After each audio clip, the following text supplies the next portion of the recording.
Excellence, ambassadeur Maman Nuhu, secrétaire exécutif de la Commission des bassins du lac Tchad, Madame la vice-présidente du groupe de la Banque africaine de développement, Monsieur le ministre des Finances de la République du Tchad, Mesdames et Messieurs les représentants des États membres du bassin du lac Tchad,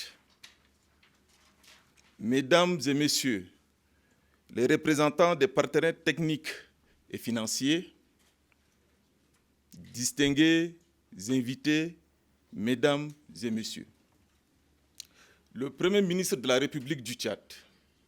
Dr Succès Masra, pris par des sollicitations des dernières minutes, m'a fait l'ainsi honneur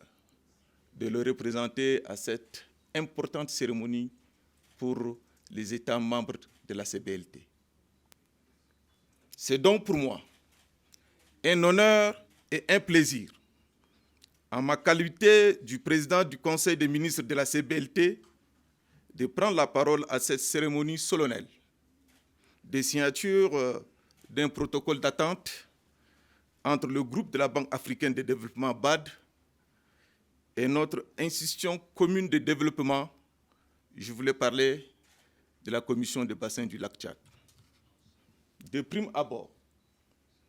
au nom de son Excellence, le général Mohamed Idriss Déby Itno, président de la République du Tchad, chef de l'État, présent en exercice du sommet des chefs d'État et de gouvernement de la CBLT, je vous souhaite une chaleureuse bienvenue à cette cérémonie et vous remercie d'avoir répondu favorablement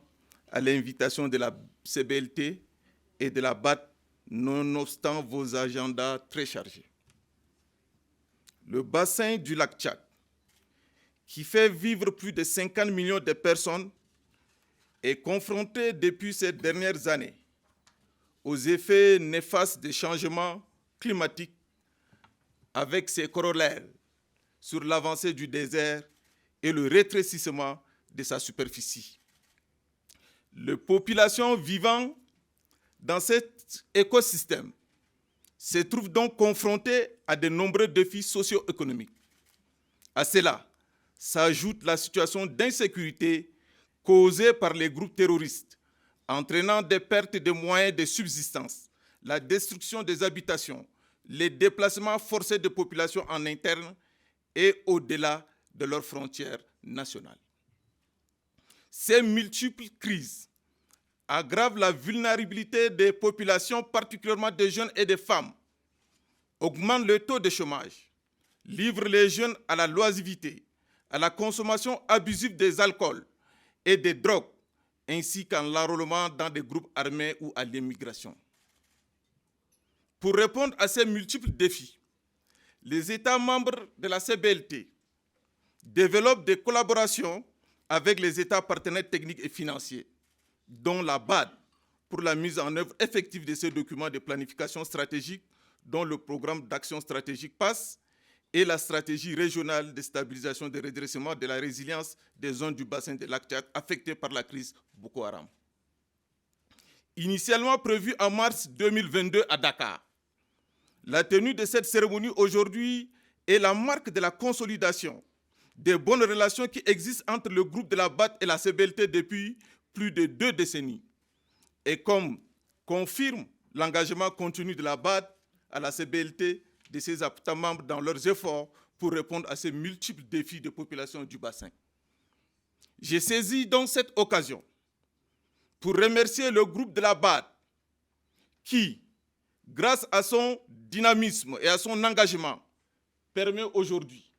à la CBLT de poursuivre ses efforts de développement dans le bassin du lac Tchad. La CBLT est particulièrement fière de sa coopération avec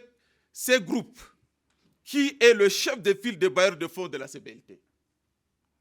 Avant de clore mes propos,